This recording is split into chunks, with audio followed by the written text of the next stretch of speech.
Before we start, a quick word from our sponsor, eBay Live. If you've never checked it out, eBay Live is eBay's live shopping experience built for collectors. It's where you find rare, exclusive, and hard-to-find items through live auctions and special drops you can only get there. What makes it different is the energy and the community. Real sellers, engaging hosts like Sports Cards Nonsense, and streamers that make it fun and interactive. It's all backed by eBay's protection and authenticity guarantees, so you can shop with confidence. Just download the eBay app and hit the eBay Live button under the search bar and jump in. Now back to your show.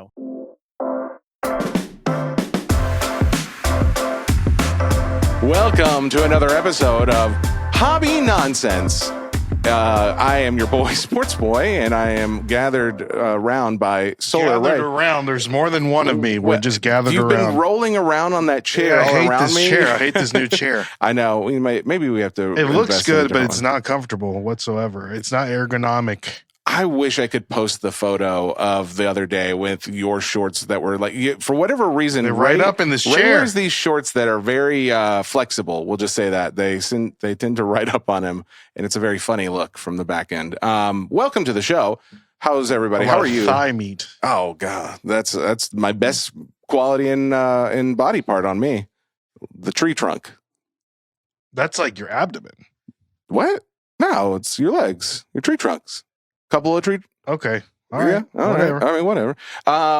The point of the matter is we are back with a brand new episode, and today's episode is going to be fun because we have got Jason Masherah, president of Upper Deck, joining. We'll be throwing to him here probably in the next 20, 30 minutes. And that is actually really exciting because there's some cool news that they're going to be breaking on the show today. And that's it. I can't spoil it anymore from there. It'll be fun. Until then, you got to give them a little more than that. It's some new partnerships. Some new partnerships with Upper Deck. If you're a millennial, if you're Gen X, yeah, you grew up with some of these IPs. I'd argue that a lot of them have still been in their purview, their entertainment bubble, even at younger ages. You know, I feel like there's some of these things that have lasted up until today. Well, I wore my Upper Deck hat today. Oh, yeah. In honor of Jason. I wonder if he knows. Well, we are. Okay. I'm going to break the fourth wall like I always do. We already recorded it, and I don't know if he noticed it. I feel bad. He'll know. He'll know. I'm going to wear it more often. When we do the clips. I'm going to wear it more often. I really like it.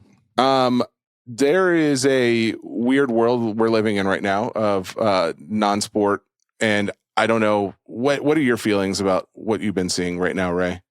I feel like the last couple episodes I've been doing way more talking than you. I mean, I typically do, but I feel like even more so. And I would like to hear more Ray opinion. Well, I'm usually I'm out of it. I come straight to work and I'm like, what's going on? How did I get here? Am I on a podcast? Here? Yeah. Do you find it interesting what's going on? And I'll tell you why I'm asking you, but I'm just curious. Do you find like what's going on in the non-sport card market interesting, fun, weird? I mean, from someone that's in the Pokémon world, it's just about people finally noticing things that we've been screaming from the rooftops. I appreciate that. Yeah, it's like what's so surprising? We've already here's the thing too, because you have all the money that is coming in, and I know we're talking about money again on this podcast, but you have the sports people coming into this non-sports because that's where the money is currently. Mm-hmm. And that's where you can make the most bang for your buck, most return on your investment. Yep. Currently, right? And especially if you were early. And it's not always like that in the sports side. The sports side, I think it's more like stock-based, determining on how well a certain athlete is doing, you know. Yeah. So, I mean, is that fun? For some people it is, but, you know, the age-old saying is that Charizard's never going to tear his ACL or fair. Go to a massage parlor or, you know. Yeah, that's fair. Okay. Or do anything crazy. I think the idea that we are in this boom has now caused, like when on the other pod, the conversation came up where Mike was, basically pointing out like, oh, this is a fad, a bubble, and it's something there's not enough warning about. And it could be because it's right now, it's so early. We've never really seen it before.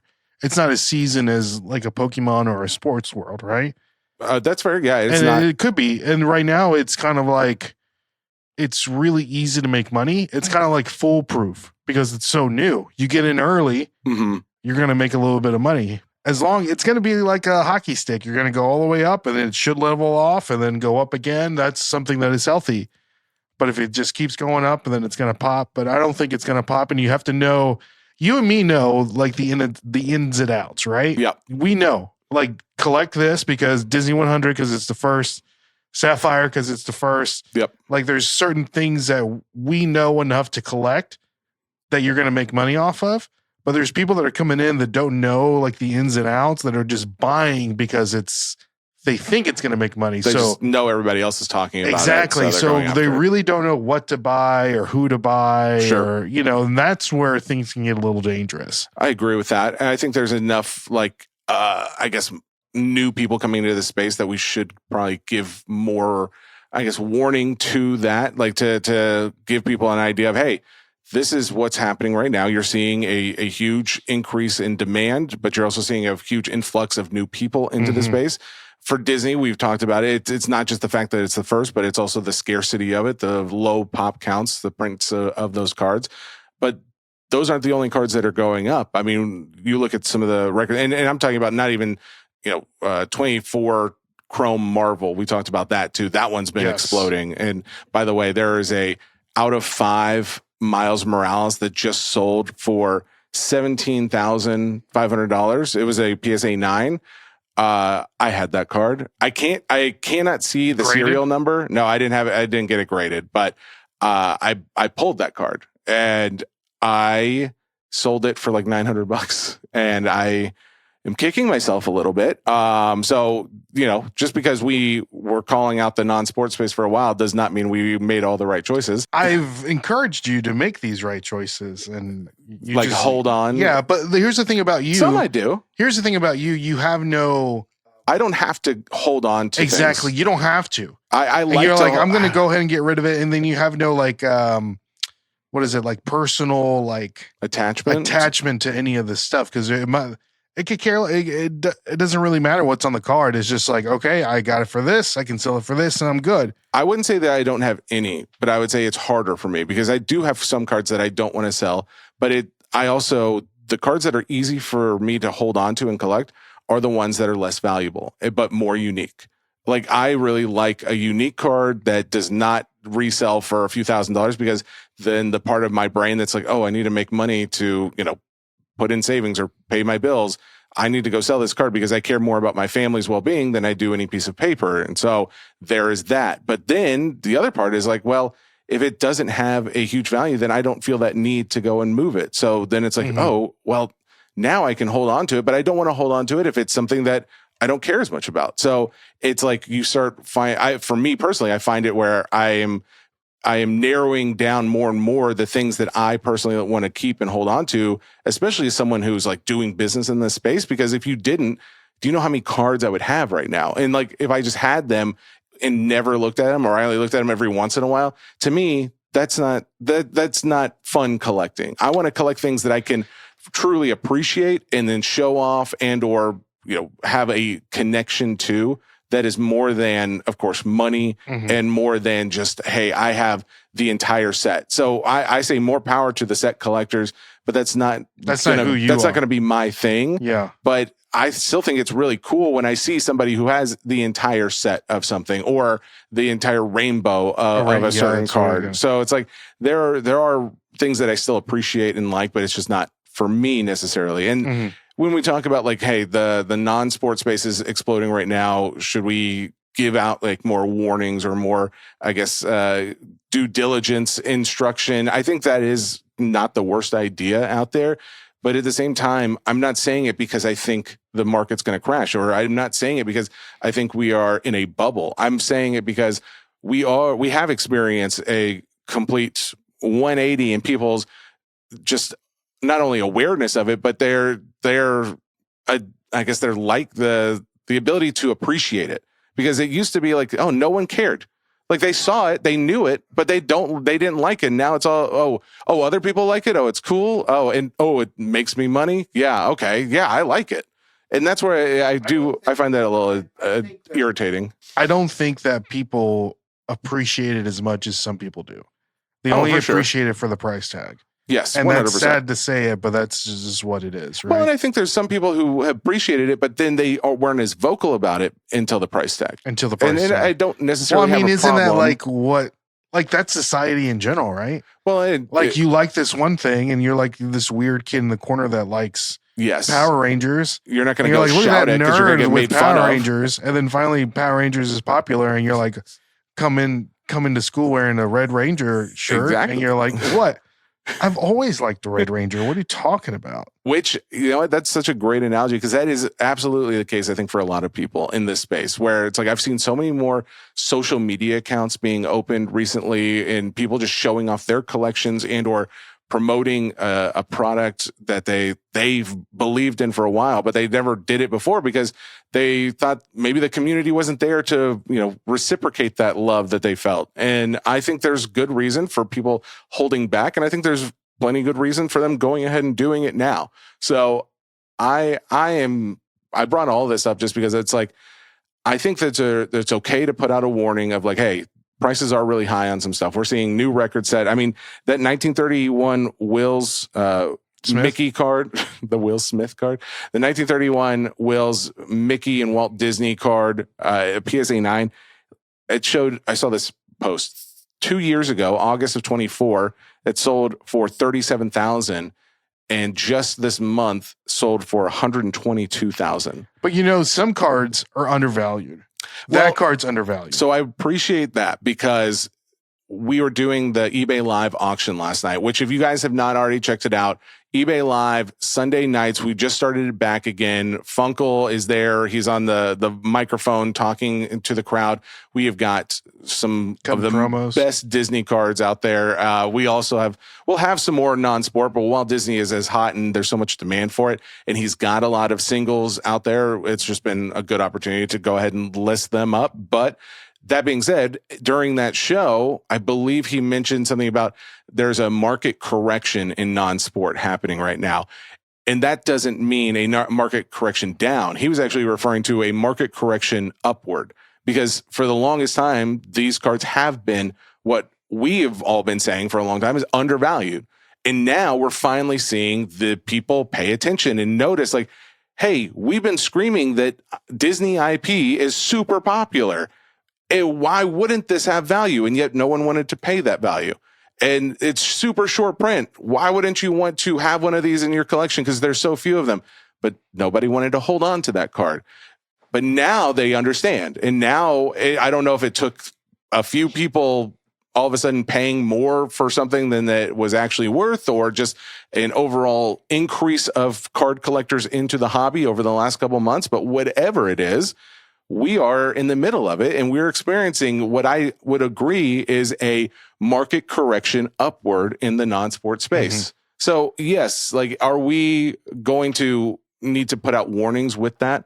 I think so. I think that's only fair because it's like, maybe we see a correction, a recorrection downward, because sometimes you can overcorrect, right? Some things can go super high and then come back down some. Pendulum. Yep. And then continue to rise from there, that's honestly, that's healthy. That's the healthiest thing that can happen. I'm hoping that happens because I think we're kind of seeing that with some of the 23 and 24 Disney to some extent right now, at least 23, like where we've seen like not a drop, but a leveling off, and people aren't not every card is setting a brand new high every day, which is, people are like, that's a bad thing. No, it's not. That's a completely normal and good thing. But at the same time, over time, if that were to be the case, or if it were to continue to go downward, we'd be more concerned. However, that's not what we're seeing, right? Yeah. So this is a healthy growth, in my opinion. At this moment, we have not seen anything just take a complete nosedive, and we haven't seen anything be so dramatically pumped up to where it feels unbelievable. It just feels more of a market correction than a pump and dump. On the upward scale. Yeah. But, we talked about, again, market correction, undervalued cards, and some of the vintage cards. We talk about the Donruss set. We talk about some of those vintage Disney cards. Yep. Those did not ever need to be that cheap. Oh, well, exactly. That's so what I mean. It's like, it just takes a couple of people to highlight the set, the card, or whatever, and talk about it like we do. And I hate to say this, but the talking heads, the Gary V's of the world, and just to bring spotlight to some of these cards that are undervalued. Yeah.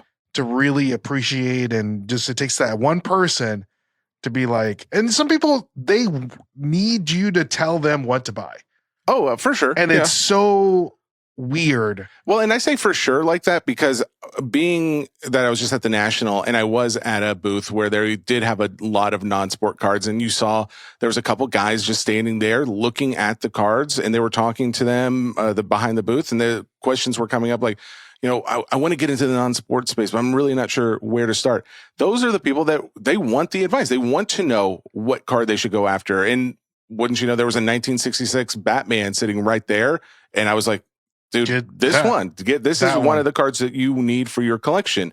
If you are a serious non-sport buyer, this is one that a lot of those guys have because it is vintage, it is Batman, it's an IP that people love, and it is iconic. It has a classic look to it. So I think, like, to your point, yes, people not only need it, but they want it. They want to be told, because if they didn't, they would go out there and they'd buy, some 1975 Batman printing of a set that maybe it looks cool, or maybe, it's nice, and maybe that's great. All they cared about was a cool looking Batman card. More power to them. Let them go out and get it.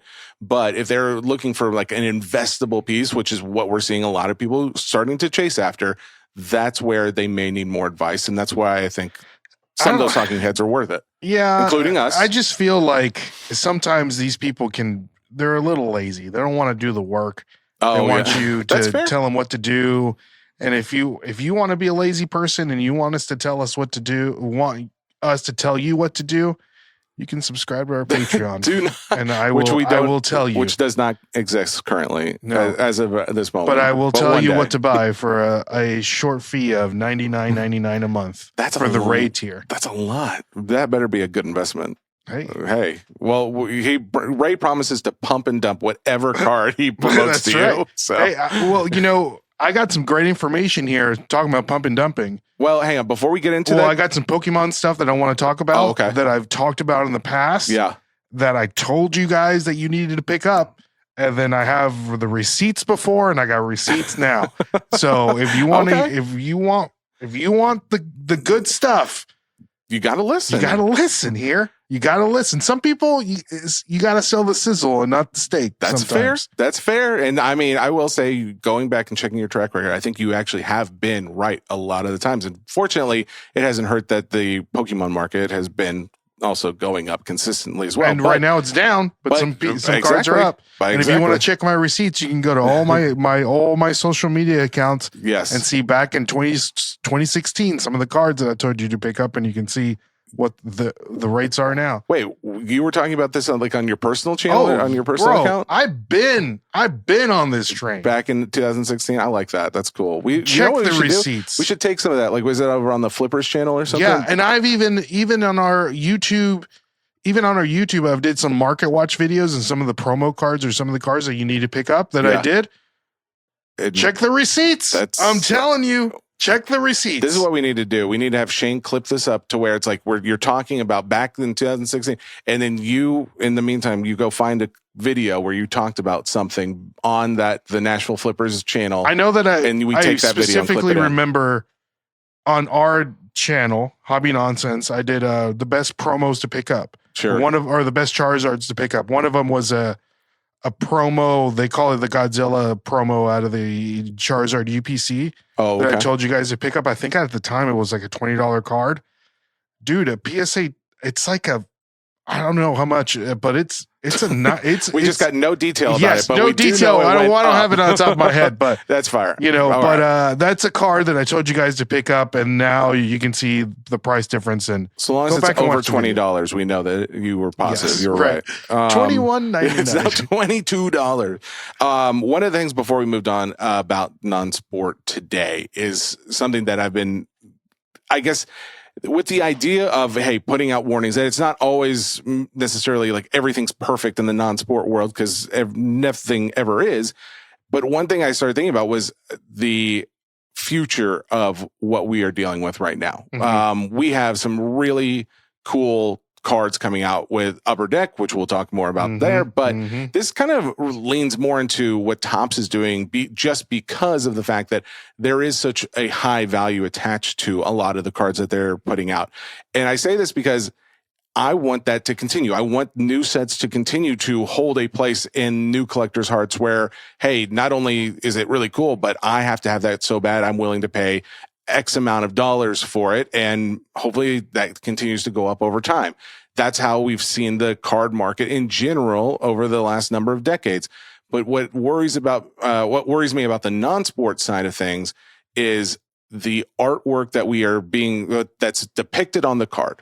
The artwork that's depicted on the card is very often the same artwork in a different style, right? Like it's not necessarily the exact same illustration, right? Like I think Mickey across the different Topps Chromes has been a different version of Mickey. So it's like, okay, that's great. At least we've changed up like the version, an animated or a more modern versus a more vintage Mickey style. That's awesome. But what happens when we run out of versions of Mickey to print, right? And but it does feel very copy and paste. And to some degree it does. And this isn't even so much on the Disney side. This is really more on the Star Wars side. So Star Wars has Topps Chrome Star Wars coming out here in the next few weeks. I believe this week we're going to see the pre-sale start. I think it's either tomorrow or Wednesday. And so we'll have that product coming out very soon. Star Wars cards have been printed among the non-sport cards. Star Wars IP has been printed some of the most amount of times, right? There's the most amount of sets for that, especially as far as Topps is concerned for what they've been putting out. There is a point where we get to diminishing returns. Yes. Where it's like, oh, I have to have that Padme 1 of 1.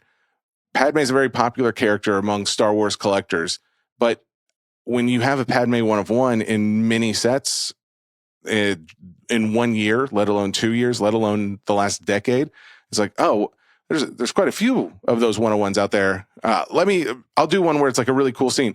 And if you take out Galaxy, which Galaxy is really cool, but if you take that out, it's like a lot of those are it's Natalie Portman, and she is in her costume as Padme, and that's it. You know, that's the card.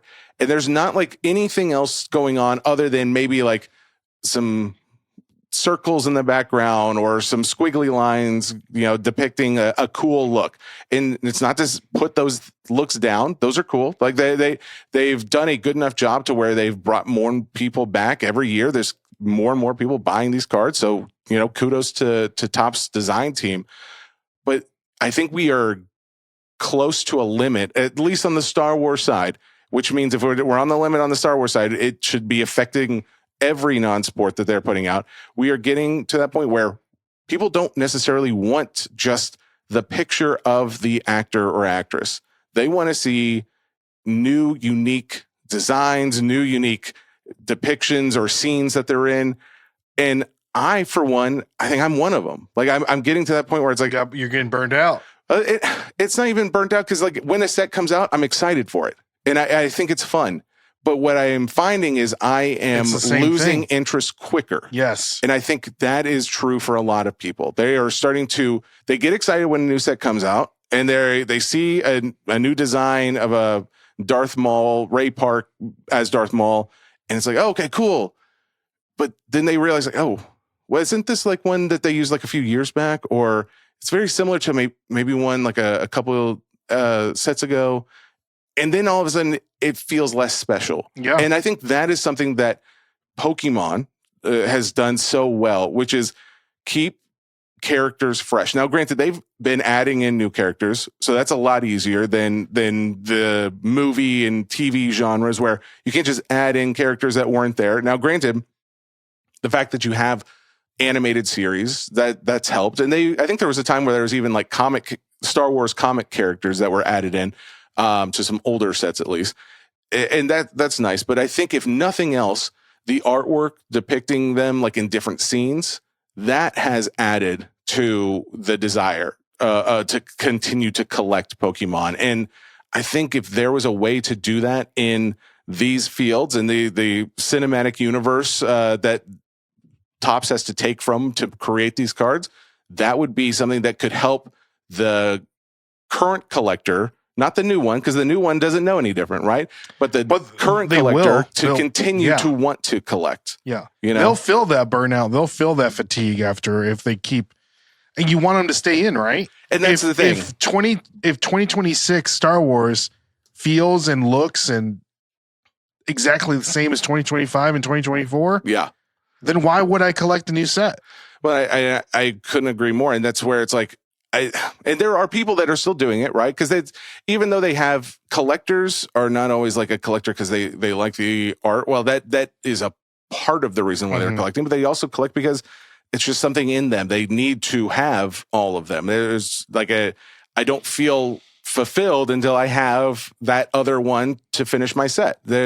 Call it OCD, it, whatever you want to call it. But there's something built into where, yes, there will be collectors no matter what. However, the way you can't just rely on, this person has I don't want to call it brain disorder because I would generally say I have a little bit of OCD in certain ways, but it is something where I want people to want to collect this, whether they are a person who has to have a complete set of something or just the fan of Star Wars, because that's where we want to get. We want where the fans of the IP, the fans of Disney, the fans of Marvel, the fans of Star Wars, or anything else that they start putting out, we want it where they can continue to collect this and not have to think, I'm collecting this because I have to, not because I really like it.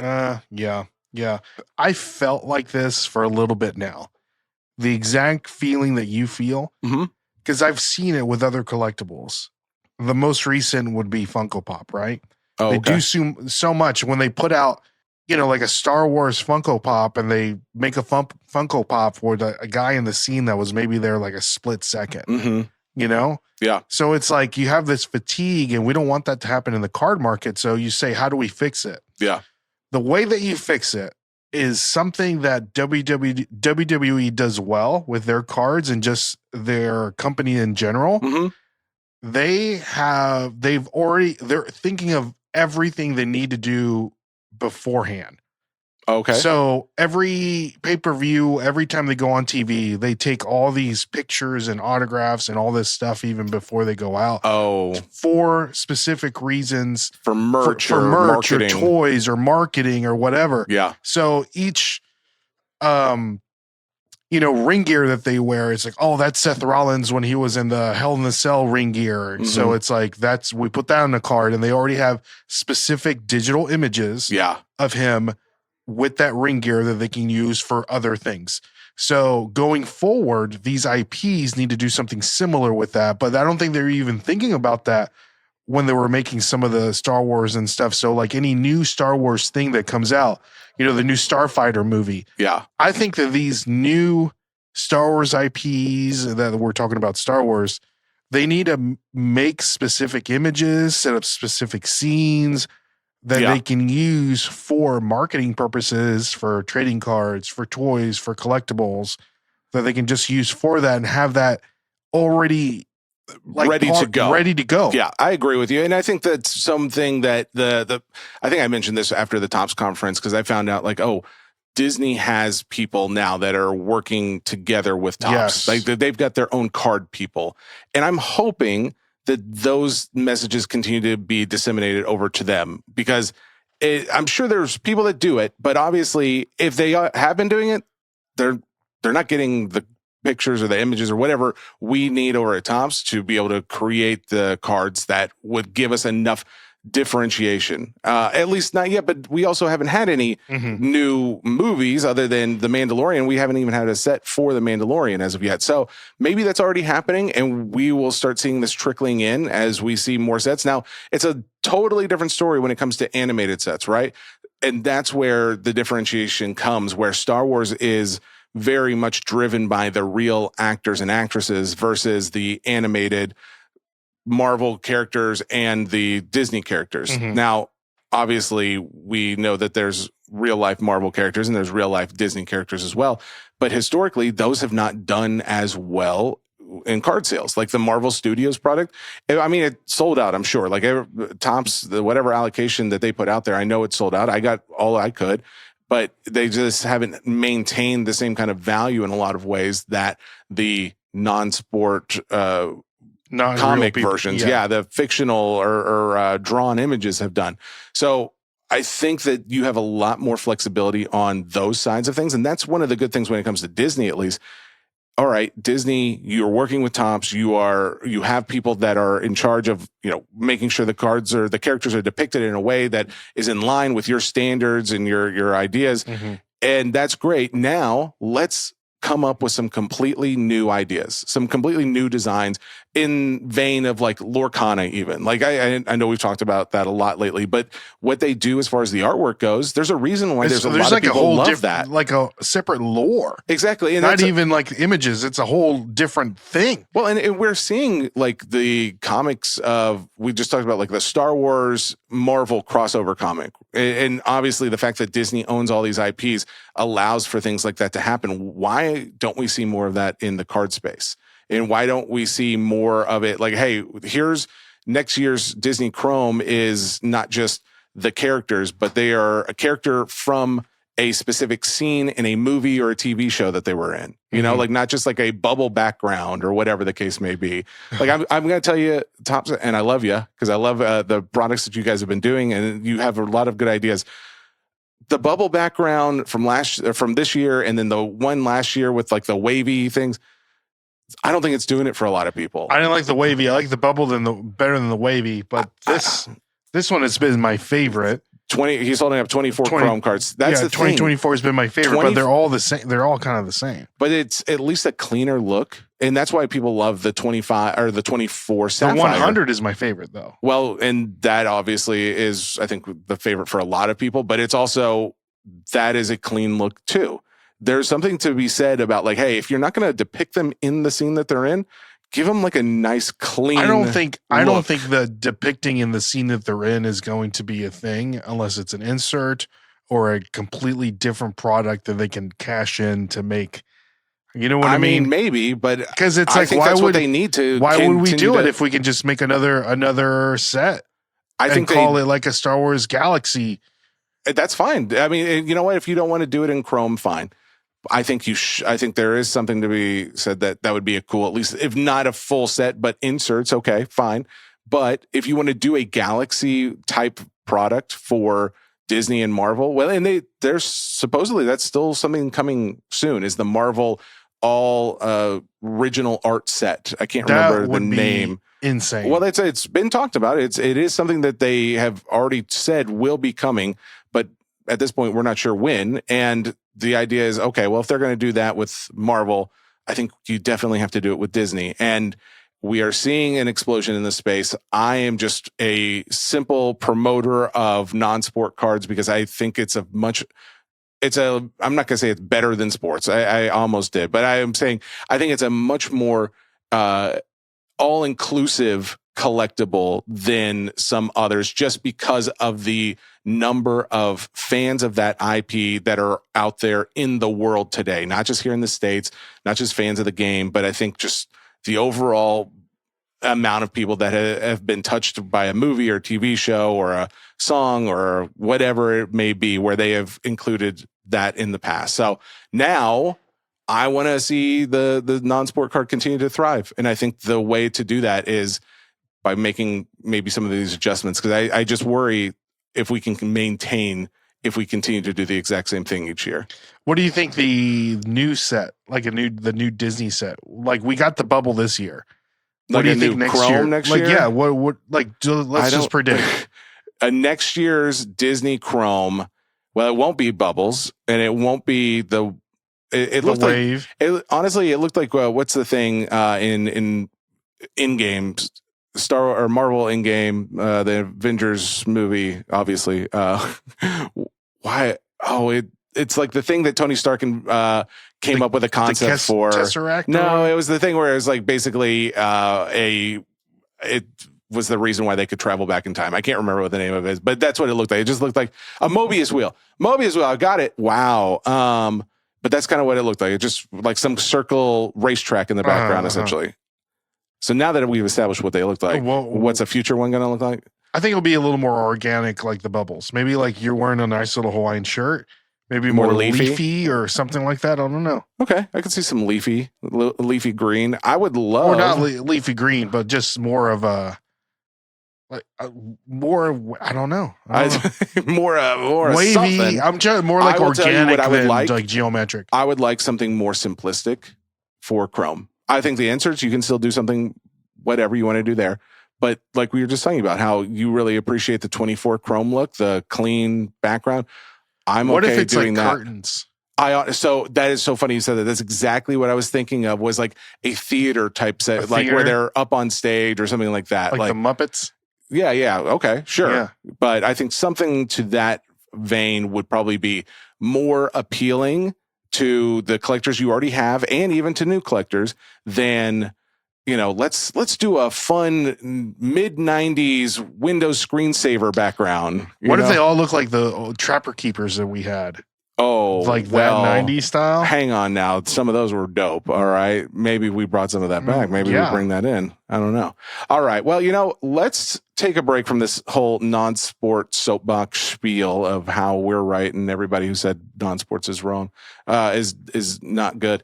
Let's jump over to our interview, because I really think that's something that I'm excited. A lot of people are going to be excited to hear about. So Jason Masherah of Upper Deck, we're going to jump over to him right now. And here we are with Jason Masherah, president of Upper Deck. Jason, how the heck are you, man?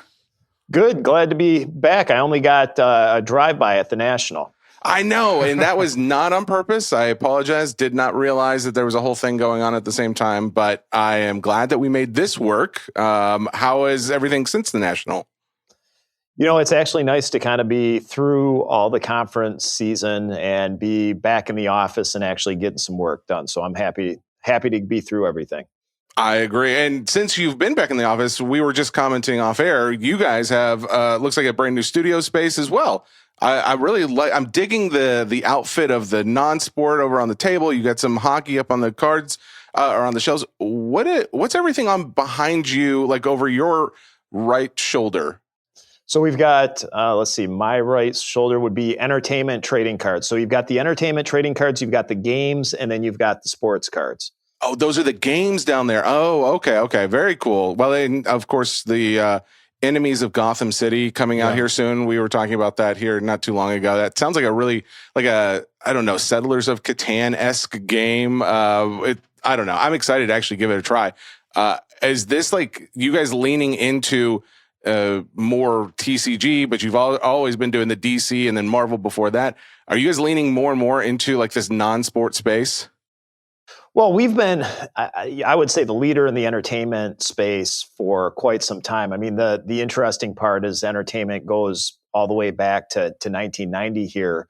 And we may have talked about that before with Comic Ball, with the mashup of Looney Tunes and some of our sports athletes. But I think one of the things that's a little more new starting around 2012 is we really started to get into tabletop games and board games. So we have a history of TCGs that dates back to 99, but we've really accelerated on the board games and the tabletop games. And Enemies of Gotham is a just massive, immersive tabletop board game with miniatures that really reflect that Batman animated series. It's impressive. Just when you grab the box, it's sturdy. So let me ask you this: with Enemies of Gotham specifically, that is a board game, but it obviously Upper Deck is known for trading cards. I think almost foremost before anything else. Is there any kind of like tie into the collectible space with this board game as well? No. So, the collectible piece is the Batman animated trading card series that we put out earlier in the year. Mm-hmm. This is just a straight up board game. So I wouldn't say there's anything collectible to it, although there are a ton of miniature pieces in there. So if you kind of nerd out for miniature pieces, and even if you're not interested in the game, there's some pretty cool miniature pieces that you can put and display and collect. But you get everything you need in one box. And that, I think, is the biggest thing that separates the board game piece of what we do. Oh, okay. Very cool. Well, I'm not going to tease it much longer because we kind of already alluded to this earlier in the episode of you were coming on for a special reason. There's some news that's coming out very shortly. Can you tell us what the news is with Upper Deck? So, we're really excited. We're announcing our new license with Hasbro. So we'll be putting out trading cards actually starting next month or here in a week. Oh, wow. With Transformers will be the first product that we put a trading card set out for. That is very exciting news. When we saw that this is one of the reasons why you wanted to come on, I was very pumped to be able to talk to you about this because obviously, Transformers has been a thing in the cultural space for a number of years as far as the movies, TV shows, and things like that. And some probably may remember, like years past, we've had some different Transformer sets throughout the years. What is going to set this one apart? So we've got 2 sets that will be coming out before the end of the year. So the first one I would say is kind of a teaser. It coincides with the re-release of the movie. If you guys aren't familiar, the movie is actually going to be re-released in theaters next month. Oh, I didn't know that.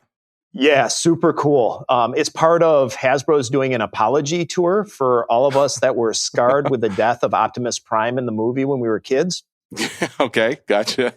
So they're basically relaunching the movie in movie theaters the middle of September. We are doing kind of a small box set that's exclusively available at Target. Going to be very similar to the Space Jam box set that we released earlier this year at Target, where you get 10 character cards. There's 1 insert per box, 1 parallel, and then in the Space Jam set, you were chasing Michael Jordan autographs. What's really cool here is you're actually going to be chasing autographs from Optimus Prime or the voice of Optimus Prime, Peter Cullen, who's kind of a legend in the space. That is actually really cool. The voice of Optimus Prime, Peter Cullen, has he been signing in any other card set in the past? Is this the first time? I don't know, Jesse. That's a great question. I haven't kind of looked on whether he signed before. He still gets a lot of requests for signatures. I know he signs comic books and, other collectibles. Well, that's what my thinking was. Like, I think he's done things in the past where he'll do individual signings, but I think like this may be, and I could be wrong, but I thought this could be the first pack pulled Optimus Prime auto, which is pretty exciting to think about. As far as like you said, you said Hasbro, right? Did you said Yes. this? Okay. I just want to make sure I'm not like leaking anything else. The fact that you are partnering with Hasbro and part of that is Transformers, what other sets could we look forward to? Because obviously Hasbro has a lot of different IP. Before we get into that, I do have a question about the Transformer set that's coming out, Jason. Now, are we like these cards? Are we looking? You said Hasbro, but you also mentioned the movie. But are we doing animated cards? Are we doing cards that are the toys, like the Michael Bay version? Are we doing? Are we doing the film? What are the actual property that the Transformers cards are going to look like?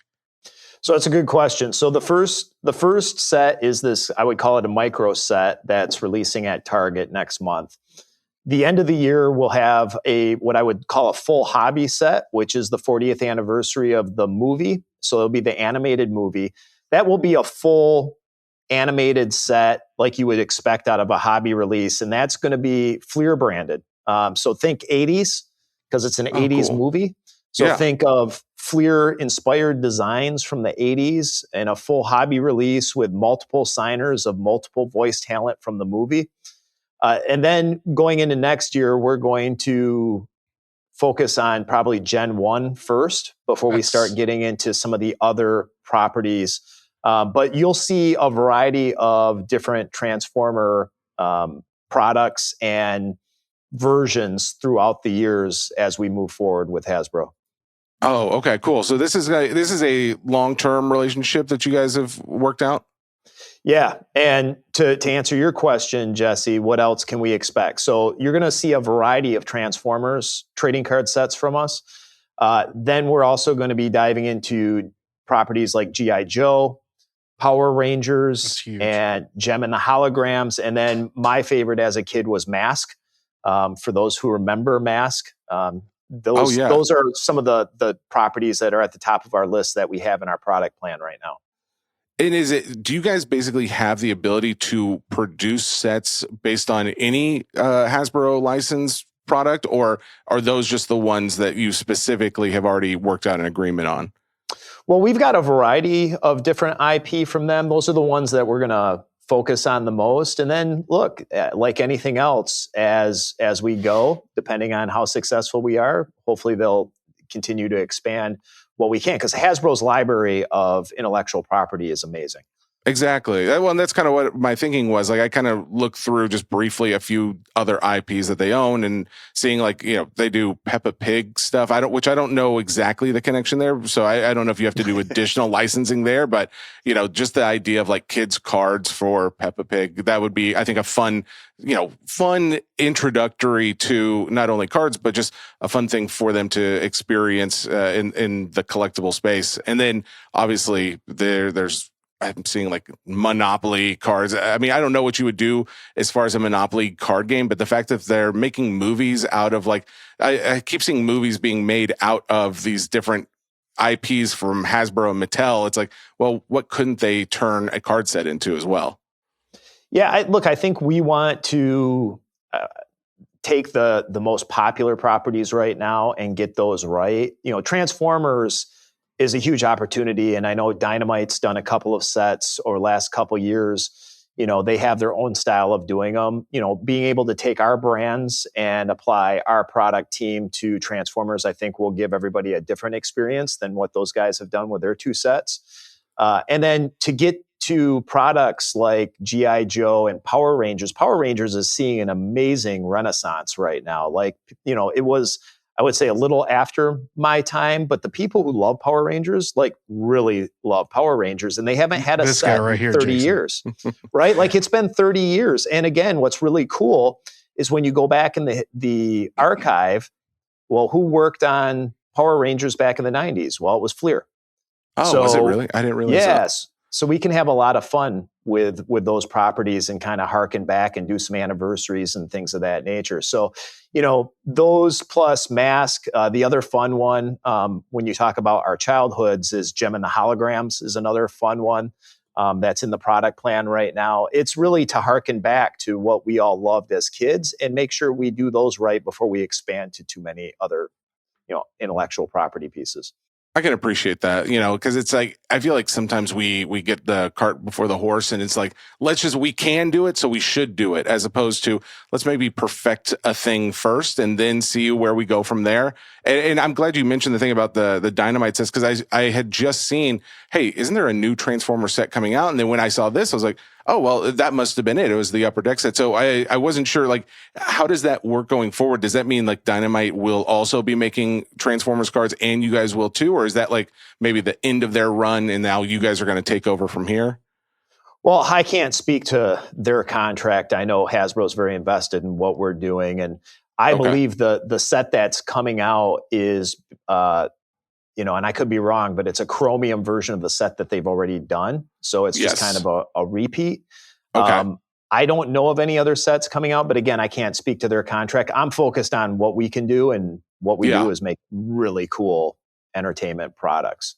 Couldn't agree more with that. Yeah. And I mean, just the simple fact of what you guys have been doing with the Batman series in the recent months has been a testament to what you guys put together. I will say, of all of the people that we have had on the show over the last couple of years, I think and I feel bad because I'm forgetting his name, but the gentleman who's come on the last couple of times to talk about Batman has been one of the most requested guests to come back whenever there's like a new big Batman set, because his excitement and level of knowledge of what is in there and just the passion behind it, the creation of it, has caused so many others to be like, oh, I had no intention of buying any of these Batman cards until I heard more about it, and now I am just as pumped as ever. Can you get them back for the next release? So you guys definitely know what you're doing, and I will say personally, from like the is it Dark Matter, the matte black one, I believe one of the inserts in one of those earlier Batman sets, and then there's a couple other, like, really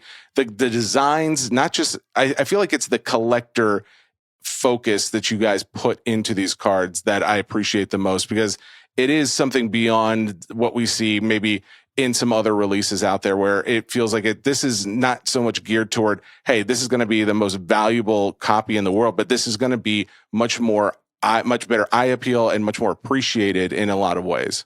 Yeah, look, I think there's two things there, Jesse. I think what we saw with Warner Brothers and DC is there hadn't been a sustained card presence in close to 30 years. We see the same thing with Transformers and Power Rangers and G.I. Joe, is there really hasn't been cards of these properties forever. And then when we bring them back, we want to create excitement with collectors and people who love the property. It's not about what's the biggest flip here. Or the 1-of-1 to make sure that it hits a big auction price. It's how do I get people excited to collect sets or chase an insert set? And I think what our team does a really good job, both on the sports and entertainment side, is coming up with unique designs, different die cuts, different sets and brands to keep people engaged. It's not kind of the same thing over and over again. Our team has been killing it over the last year of really making sure that every set we come out with is distinctive, has really cool inserts, and has differentiation from the other sets so that everybody can find something that they're very passionate about. I wanted to go back to, you mentioned the G.I. Joe, and we didn't really touch on that as much, but we really should, because there's a lot of fandom around G.I. Joe, right? Like not just like the action figures in the TV show, but they also made the movies. And I just was watching an interview the other day with Danny McBride talking about he is in the works of creating another new G.I. Joe movie as we speak. So it's like, this isn't just something like a forgotten childhood memory. This is stuff that is nostalgic and is something today very relevant. Well, I think the biggest opportunity here is for you to open a case of our first G.I. Joe product with your friend Logan Paul, because I know he loves G.I. Joe.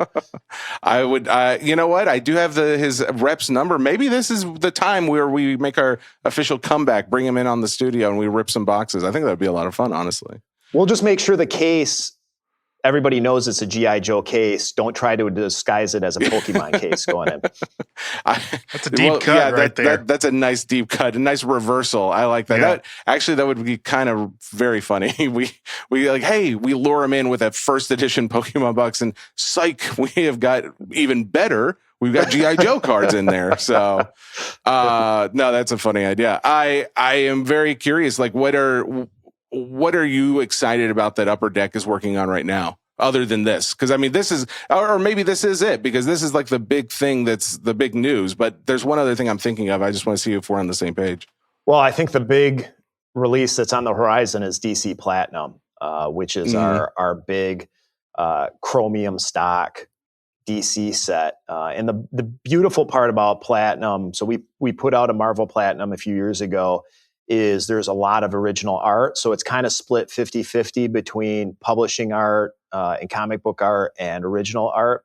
It'll be the first time the DC comic books have gotten the chromium stock treatment with a lot of original art, artist autographs, lots of fun parallels. That's probably the one in the near term I'm most excited about. And then we've got Metal Universe Space Jam coming out here in a few months, which is going to be absolutely incredible. And then right behind that is our Upper Deck flagship Harry Potter Sorcerer's Stone. So over the next few months, you are going to see just a really cool array of different products for different partners and licenses that we work with that we're very excited about. You named actually two of the Batman, and then I wasn't thinking about the Space Jam one, but then also the Harry Potter one. There are several people who've been asking, like, do we know when the Harry Potter set's coming out? Do you have any idea of when that set might be coming?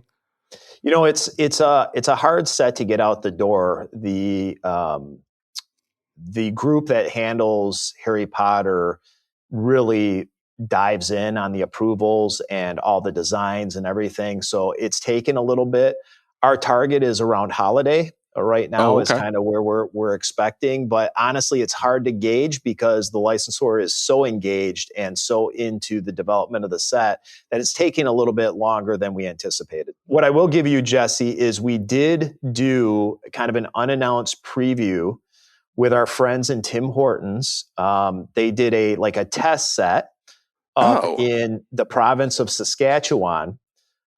So we actually sold some packs of basically a preview of that set that's coming out later this fall or winter. Oh, wow. I had no idea. How did I not hear about that? We don't live in Saskatchewan. Yeah, I guess I need to pay more attention to our Canadian neighbors, but that's exciting for a lot of people. I know there's going to be a huge fandom that is ravenous for those, especially as we've seen such a boom in the non-sport world recently. Now, I actually want to talk to you about your thoughts about what's going on in the non-sport space. But before we do, I did want to clarify, though, even though we talked about, DC Platinum and we talked about the Space Jam and we talked about Harry Potter, none of those were the actual set that I was thinking of. The set that I was thinking of that's coming out very soon is the 2026 Upper Deck Feline Collection. And I just need to know, when are we getting this? He's been on this feline collection, I talk Jason. about it every chance I get because I already have a case secured. It will be coming to me. I will be ripping this with, well, actually, I did promise that we would do a break, but I'm getting Maine Coon. That's my spot. But I am curious, what made you guys want to put something like this together? And what are your expectations for it? Because I actually do think it's going to be a fun set, but it's just like a cat case is probably a different thing than a lot of people were thinking you guys would put out. Yeah, look, it's a fun product, right? And to me, it's a very family-friendly product. We did it was an EPAC exclusive about 6-7 years ago. We did a set called the Canine Collection. Oh, and, cool. It was never released in hobby stores, mass retail, and I actually think that was a big mistake because I think it would sell pretty well. Now, it was a bit of an experiment. A lot of the content was digital. And, what we found was people actually wanted the physical cards. So we wanted to kind of return to that thought process. And we said, hey, we've done the Canine Collection. Maybe we should do the feline collection as well. And then let's make it right this time. Let's make sure that there's a hobby version and a retail version as well as an EPAC version as well. And maybe some cats versus dogs content because that's fun as well. But again, I think this hobby has gotten into this mentality of everything needs to have $1 million card. Everything has to be about the big dollar. The reality is all of us started in this hobby for fun and to have fun and to be able to share it with other people. So, a product like the Feline Collection isn't about anybody trying to get rich. It's about just having fun and being able to have some fun with your kids or your wife or your friends. And, if you've got that card of a cat that you like, great. If you want laser cats, fantastic. If you want famous cats, great. It's really a product just to have fun. I think, and you hit the nail on the head for me as far as this is a product that is not meant to be I'm going to break it, so I'm going to make a lot of money on it, or I'm going to go buy that because I'm going to collect the set and I'm going to auction it off one day. This to me is just hey, can we not just still have fun with cards? Just enjoy the simple fact that something like this is in here where you've got these cat memes and like you said, laser cats where cats are shooting lasers from their eyes. And it's just I think the general idea of it is let's enjoy what this hobby is supposed to do, which is bring people together with common interests. And there's how many cat lovers are out there. Now, granted, as a dog guy, it's hard for me not to say I wish there was also a dog physical product as well, but, hopefully down the line. But either way, I think this is something that hopefully it gets back to our roots. And it kind of goes back to what I said earlier, as far as Upper Deck really being focused on the collector first. And that is why I think this product is going to be, I don't know if it'll be the biggest financial success of Upper Deck's history. However, I do think there's still going to be a lot of fandom around it just because it brings something that people probably weren't expecting. So I'll give you the inside scoop, Jesse, since you're such a big fan of this product. is the release date is a little bit TBD because we are struggling to get the paw print cards back from the cats. So we want to make sure we don't have redemptions. We want to make sure those cards go in the product live. Cool. So we need these cats to perform. Yeah, look, it's not just a human thing. I'm telling you wouldn't have this ordeal with dogs. I'm just going to be the one to say it. All right. Not that I don't love a cat. I'm just putting it out there. But I'm sorry, Ray. I know I've talked a lot. So if you have anything, feel free to jump in. I have a lot of.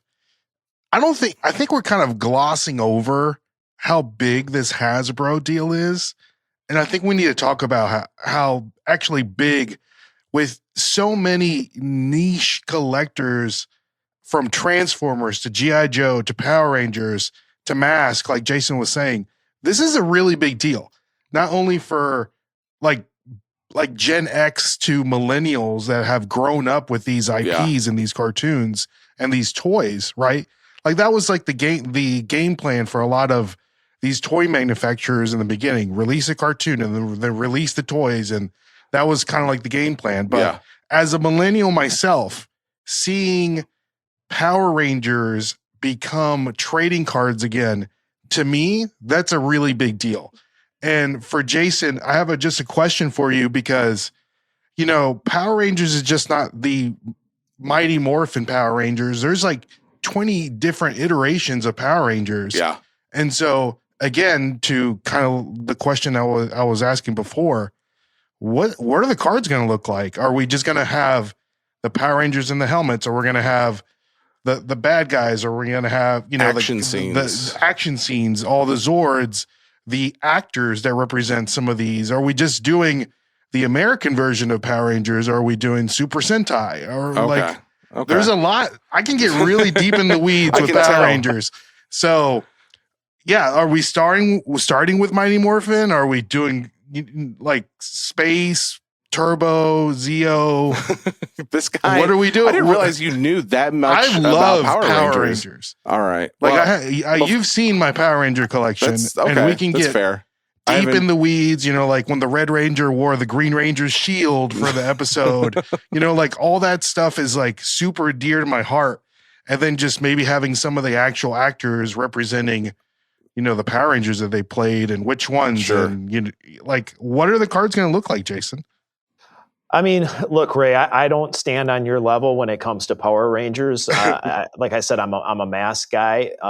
We've got some very dedicated staff, just like you, that are like super into Power Rangers. My expectations, based on the couple conversations I've had with the product team, is it's going to be early. At least the first couple sets are going to be the early Mighty Morphin, kind of the initial couple seasons. It is all the American version. I don't believe we have rights to the Japanese versions at this point, but there's plenty of content to pull from. I think the biggest thing is being able to get some autographs, some hard signed autographs into this product and really do it justice the way that the fans expect. And I think one of the other things the team is doing is going back and reviewing the sets from the 90s to see what was good, what was bad, what can we improve upon, and is there anything we can kind of harken back or celebrate that people really love from those 90s sets. I will say, it is like a travesty that Green Ranger is passed. R.I.P. Jason David Frank. Yeah, but the fact is that we will still have, I think a majority of the rest of the cast, especially from the first and second seasons, like that was like the ones that I grew up with even more so. I mean, when they changed the Red Mighty Ranger, Morphin. I don't remember what season that was, but I remember thinking like, oh, they can do that? You can just do that in TV? You're allowed to just change this person out? Like, it felt like a betrayal almost, but then I grew to love the new Red Ranger too. I don't know. I appreciate that there is again, this is the idea of, hey, let's bring something to the collector that they care about. And this is we live in an economy and in a collectible society at this moment that is all about non-sport trading cards. So and that kind of like transitions that conversation to like, what are your thoughts seeing what we're seeing in the boom of non-sports right now? Well, look, again, I would say we're pretty ahead of the curve. We've been doing a variety of the entertainment trading cards, for 36 years now. And especially since I've been involved, we've tried to expand and hit a lot of content that hadn't had cards before or had a period where they didn't have them. We've done everything from, Alien to X-Files to Firefly. We've done Jay James and Bond. Silent Bob, Clerks. We've hit a lot of those areas. I think for us, we've been waiting for the market to kind of catch up with us. And we saw the beginning of that during COVID when the Marvel stuff for us started getting scorching hot. But it seemed to kind of begin and stop there. That was kind of the one that really caught fire. I think what we're finally seeing, Jesse, is that people's view has broadened to say, hey, there's all these other properties that either have trading cards now or had them in the 2010s or the 2000s or the 90s or the 80s or the 60s. Like after you expand your view, you go, wow, this is pretty cool. Like just about anything I love probably has a trading card set, or if it doesn't, hopefully the manufacturers are working on something. Yeah, I mean, I think you'd be probably hard pressed to find something that is in the zeitgeist of pop culture that doesn't have a card set that was produced early 90s to probably early 2000s. I feel like almost everything did, but it is almost like a fun exercise to try and figure out what else could we put out there and what could we revamp and retool to bring to today's market, because obviously nostalgia is one of the key drivers of the card hobby in general. So to think like, oh, well, the TV shows that I grew up with, those could have new cards coming out, I think is a really fun thing, because back then we didn't have serialized cards. We didn't have autograph cards most of the time. Granted, you guys were some of the first to do it, but it's still, this brings something to the table that I think is going to satisfy a lot of collectors right now, which is giving them a piece of that childhood in a more modern way that most card collectors are more used to getting, which is, like I said, that those rarity additions to the cards. Well, look, I think the properties we're talking about are right in the wheelhouse of people our age now getting stuff from their childhood, right? When you're talking Transformers, which there are a lot of employees that work here that cried when they saw Optimus Prime die in that movie. You've got the Power Rangers, you've got G.I. Joe, you've got Mask. If you view out, like, it's been 20 years since Harry Potter's had a trading card set, which is crazy to think about. You see all the Harry Potter stuff. They're not, Harry Potter hasn't had trading cards in 20 years. The stuff that we're doing on DC, Space Jam, right, is 30 years old. So it's all in that sweet spot of the stuff that we loved as kids. And now we get to finally collect them or get a new collection to add on to whatever we collected when we were kids and those things were on the airwaves. Have you guys given any consideration as far as other IPs in the future to maybe leaning more into the video game space? Just because I know that, we've seen some little sets here and there and maybe things that lasted, a year or so. But, I think about Nintendo in general, and like Nintendo could be expanded into how many hundreds, if not thousands of sets in the future, where it's like you've got the early video games on NES and then Super Nintendo, you got your 64, and then you've got all the different genres of games in general. I feel like there is a lot of opportunity there, but I can only imagine that also comes with a price for licensing and things like that. So I wasn't sure if that's even something that you guys have looked into or considered. Well, Jesse, we're I would say the preeminent trading card manufacturer in the video game space. Last year we put out a set for Halo, which celebrated the entire catalog of Halo, which is probably the best video game product we've ever done. Still is selling very well on ePack, and the collector community is very vibrant around there. We also did a Blizzard Legacy collection around kind of the portfolio of Blizzard, including Warcraft, StarCraft, Diablo. We have new sets coming out for both of those licensors next year. So you'll see a new Halo set. You'll see new Blizzard sets coming out, specifically around some individual IP. Nice. Blizzard IP is fantastic between World of Warcraft, Diablo, StarCraft. I mean, their library is pretty vast. We also did Tiny Tina Wonderlands earlier this year. We actually have a product coming out probably winter time for Borderlands series of video games, which is exciting. Yeah. And then we've got some other things coming down the line in the video game space. I agree. We're very excited about that. And then lastly, what I would add on to that is we are starting, or over the last several months, we've been putting out esports product again around the competitors for League of Legends.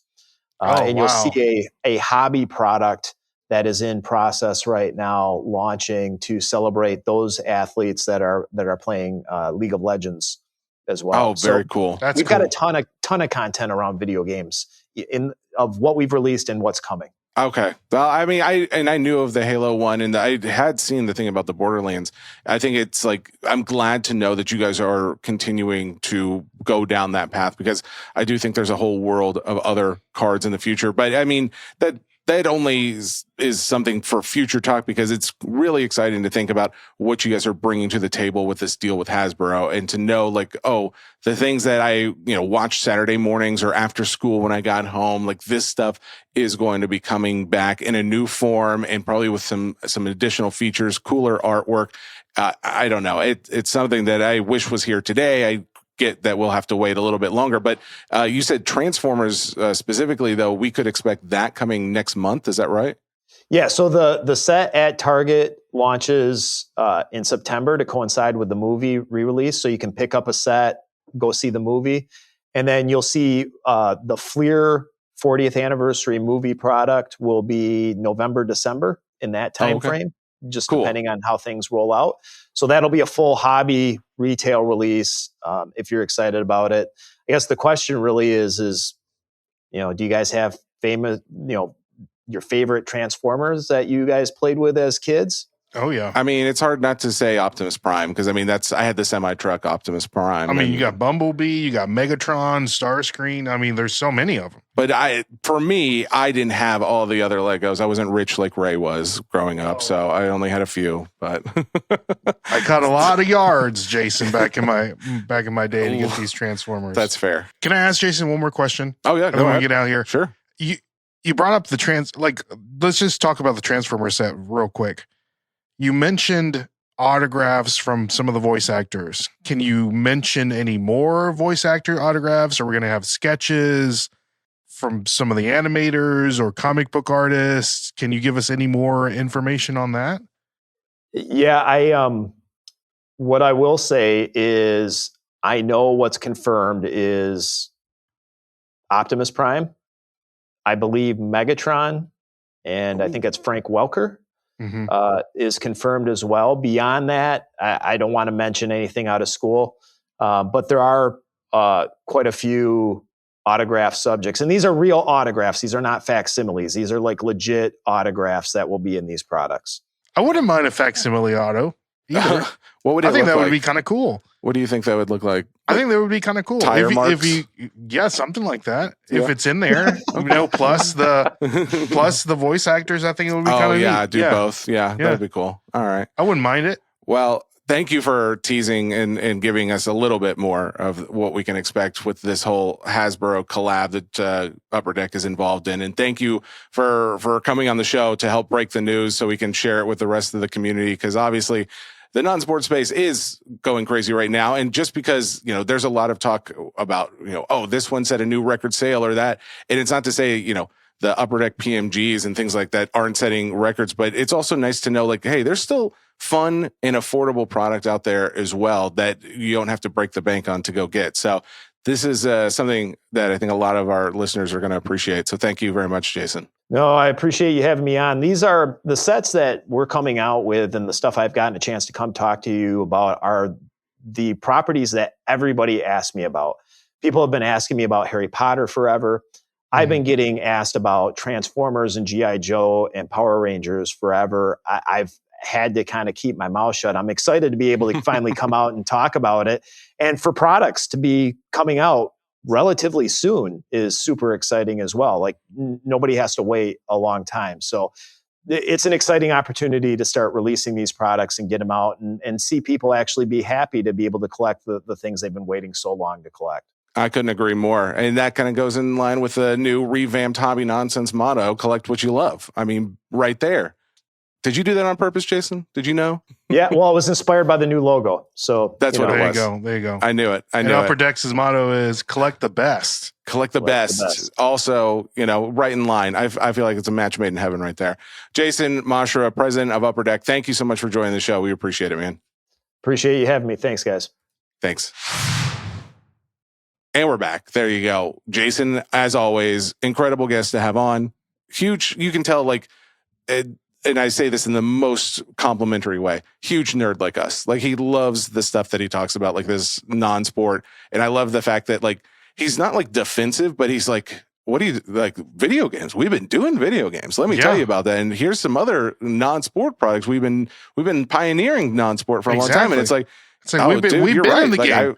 I didn't mean anything. Yeah, exactly. I didn't mean anything by it. And I am glad to know. Blizzard, Blizzard's a huge company to get with. Well, those Halo cards are really popular, actually, especially the first year set. I think that's one of those where, we do have to talk about money because they are very valuable. So, the Harry Potter set's coming out. I'm not a big Harry Potter fan, but I can appreciate, right now, if you're a Harry Potter fan and you collect trading cards, now is the time for you to go back and buy Harry Potter trading cards.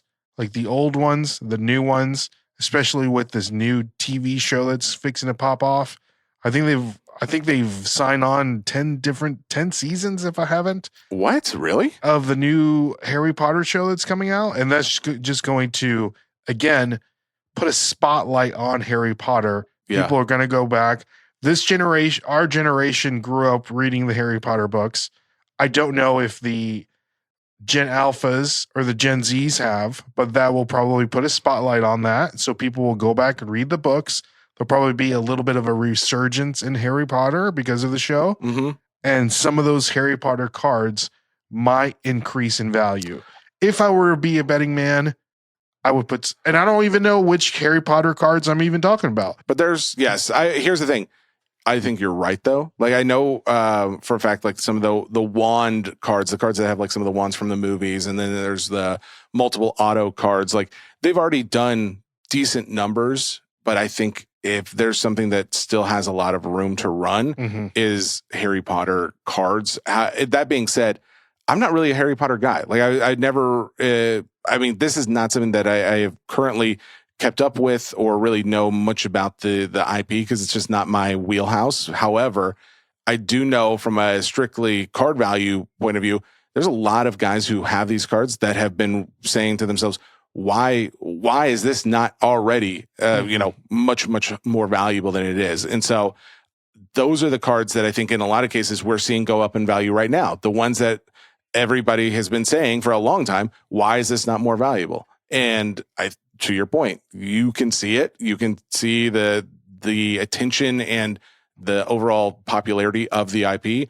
So it makes sense to you. Oh, this should go up in value. It makes sense. We're not doing calculus here. No. This is 1 and 1 makes 2 type of math. If you think that if you know that the IP is very popular and you know that there's demand for the cards to some degree already, then more than likely it's just a matter of time that those take off. It's just a matter of time. And you can look at some of the Harry Potter books, first prints, second prints. Look at some of the numbers those are doing. And the majority of the people that like Harry Potter, they'll never get to own any of first print, second print. Sure. Yeah, but absolutely. They can own a Harry Potter rookie card. Ooh, I like that. I like that idea. That's the one where he's dunking on Hermione. Speaking of buying things for your collection, this actually isn't not for my collection, but I did want to mention a buy that I made this weekend. Are we doing a recent pickup section? Oh, do you have some recent pickups? I do. Do you really? I'd love to hear about yours. This is not a recent pickup in the sense of a personal PC purchase, but I bought something for a break over the weekend. I bought 2 boxes of Disney 100. Yes. To do a break with. And here's the thing that I'm very curious of. I don't know if I think I may have price some people out at this point, or price them out to the point where this may be more of a, hey, I'm going to get in there to gamble. I'm not getting in there because I'm a card collector type of thing. Because I bought 2 boxes at $12,000 each. 2 boxes of Disney 100. Okay. Disney 100. 2023 Topps Disney 100. I bought 2 of them over the weekend. I got them for $12,000 each. I probably overpaid. However, you did buy them at probably. I mean, I bought those are. I think they're record high. I honestly, I don't know if anyone has bought them at a higher price. I mean, they may have like 1 or 2 here and there, but at the same time, I felt pretty confident in the fact that I may be buying it at a high price, but I think they go up in value continually for the next number of years. I don't think even though I think the card market in general may cool off in some places, or we may see a pullback in some places. In the long term, it's going to be a good investment. I don't think things that are this rare will see many opportunities where you're going to see them go down. Even if the overall market goes down, I think people will hold on to these knowing that they are so scarce and that there is so much demand. So that said, I bought these specifically to do breaks with right now. They are not cheap as far as the break spots go, because I think the plan is generally I'm going to do 2 different breaks, 1 box each, and each box will have 100 character, because there's 100 base characters. It'll be 100 characters to buy, so 100 spots, and it's priced at $199. So for those who are not as great at math, that it does come out to almost 20 grand. And I totally recognize that is a lot of money, and I will make money on that break.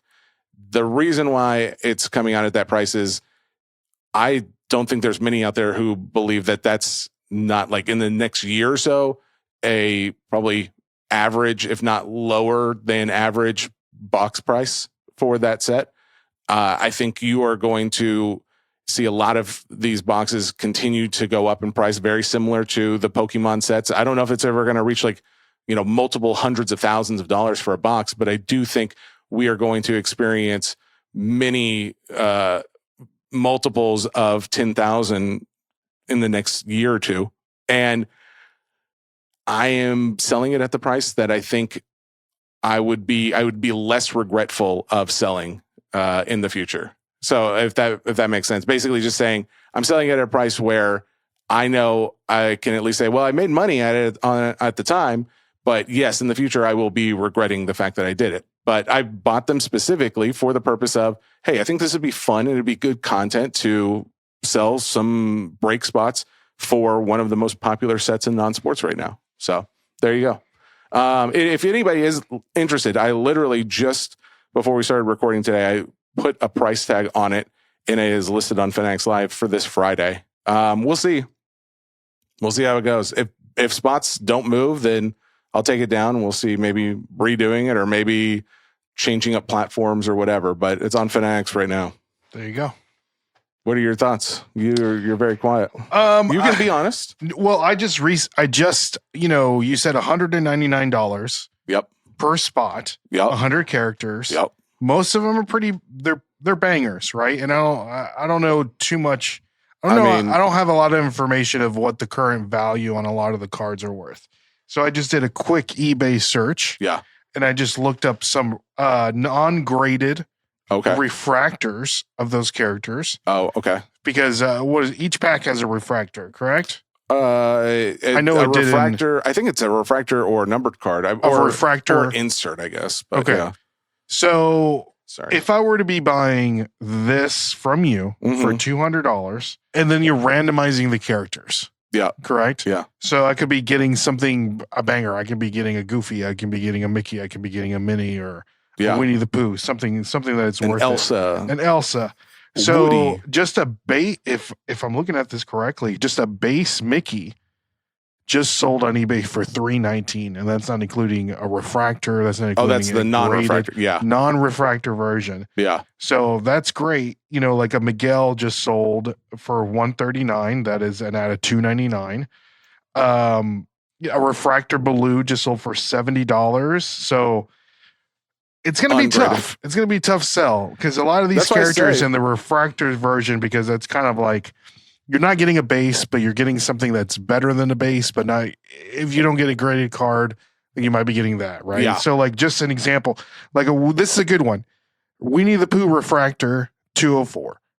So it's like if I wanted Winnie the Pooh, I could just go on eBay and buy it for 204. Sure. You know what I mean?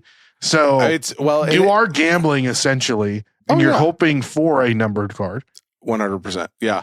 I've actually started giving a little bit of thought, and I don't think I'm going to change it at this point, but my only thought would be too soon right now. Yeah, exactly. I just listed it, but my only thought while we've been on here was, what if I did it as a 2-boxer and do it at like, I don't know, like 350 or something like that, like a spot where it's like, okay, I could come down a little bit, but it's $350 for one spot. That's a lot of money. So I was that is a lot. That's of money. why I was like, well, $199 feels more, I guess, if someone wanted to take a chance on it. And again, because I don't think it's for everybody. I don't think it's for the collector, right? Go out and buy the card if you really want that card. But I do think for the person who wants to collect and take a risk, with some hopefully upside potential, that's what this is. Because you just did one that's similar over the weekend where you took 2024. Yeah, the 24 you did a 2-box break. Yeah, which you got some cards right there. You got the Elsa spot. I got the Elsa spot, which is awesome.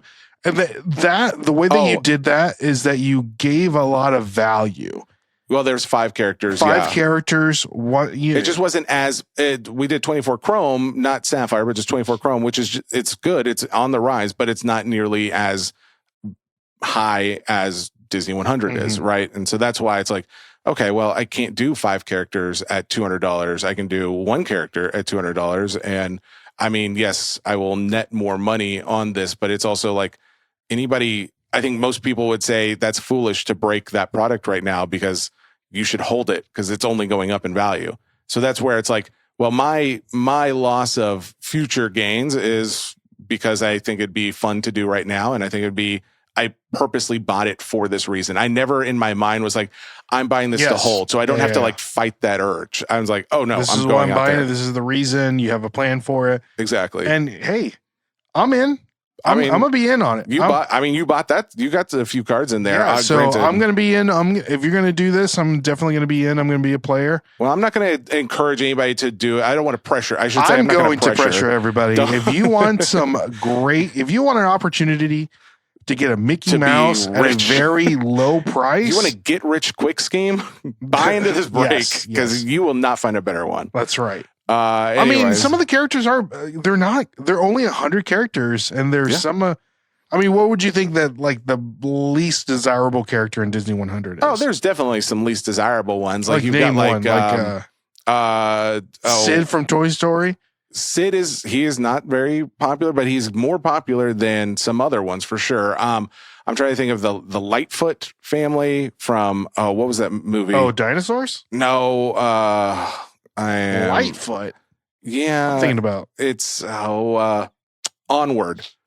Onward is the movie. It's like that. It had like that's not a bad movie. I watched it not too long ago for the first time. And I'm like, this isn't terrible. Yeah, I mean, it has like some big names. Like Chris Pratt is in there, and I want to say, was it his brother? What's the brother? Spider-Man? Yeah, Spider-Man. Yeah, Tom Holland. Tom Holland played it. Yeah, so I mean, but overall, like those characters just don't have, at least right now, they don't have as much as a fan base. Sometimes Disney swings and they miss. So sometimes it happens every once in a while. But that said, yeah, those are probably like your lower end. However, you still get like a low number of one of those, or just a numbered card of one of those, and most of those would cover the price of the spot. But again, there's only going to be 4 numbered cards in there. Yeah. So again, it's